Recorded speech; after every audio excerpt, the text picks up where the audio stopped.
அதிரசம்னாலே காரைக்குடி செட்டிநாடு அதிரசம் தான். பக்குவமாக பாகு காய்ச்சி பச்சரிசி மாவில் சேர்த்து செய்கிற இந்த அதிரசத்தோட டேஸ்ட்டை அடிச்சிக்கவே முடியாது. நான் பாகுலாம் காய்ச்சாமல் ரொம்ப சிம்பிளாக நச்சுவை ஃபுட்ஸ்லேருந்து வாங்கினேன் செட்டிநாடு அதிரசம் மிக்ஸ்லாம் செஞ்சுருந்தேன். இது மட்டும் இல்லாமல் இவங்க இந்த தீபாவளிக்கு ஒரு க்யூட்டான பலகார பை லான்ச் பண்ணியிருக்காங்க. இந்த பலகார பையில் என்னென்ன இருக்குன்னு பார்க்கலாமா? ரிப்பன் பக்கோடா, செட்டிநாடு சீடை, காரைக்குடி கைமுறுக்கு, செட்டிநாடு அதிரசம், அசாட்டட் மில்லட் லட்டு, இதில் ரொம்ப ஹெல்த்தியான கவுனி அரிசி லட்டு, கருப்பு உளுந்து லட்டு, அது கூடவே கம்பு லட்டு.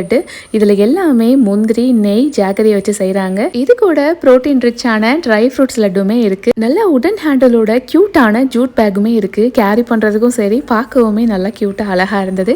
இது கூடவே உங்களுக்கு திண்டுக்கல் பிரியாணி மசாலா கிட்டுமே வந்துடும். இந்த பலகார பையோட உங்களுக்கு ஒரு கூப்பனுமே வரும். அதுல ஃபியூச்சர்ல நீங்க நச்சுவை ஃபுட்ஸ்ல 499க்கு மேல ஆர்டர் பண்ணீங்க அப்படின்னா ஃபிளாட் 100 ரூபீஸ் டிஸ்கவுண்ட் கிடைக்கும். இந்த ஆஃபர் உங்களுக்கு நவம்பர் 31 வரைக்குமே அவைலபிளா இருக்கு. இந்த தீபாவளிக்காகவே செட்டிநாடு முறுக்கு மிக்ஸ், செட்டிநாடு அதிரசம் மிக்ஸ்மே செல் பண்ணிட்டு வராங்க. இவங்களோட பேஜ் டேக் பண்ணியிருக்கேன். மற்ற டீட்டெயில்ஸ் எல்லாமே டிஸ்கிரிப்ஷனில் இருக்குது. கண்டிப்பாக செக் பண்ணி பாருங்கள்.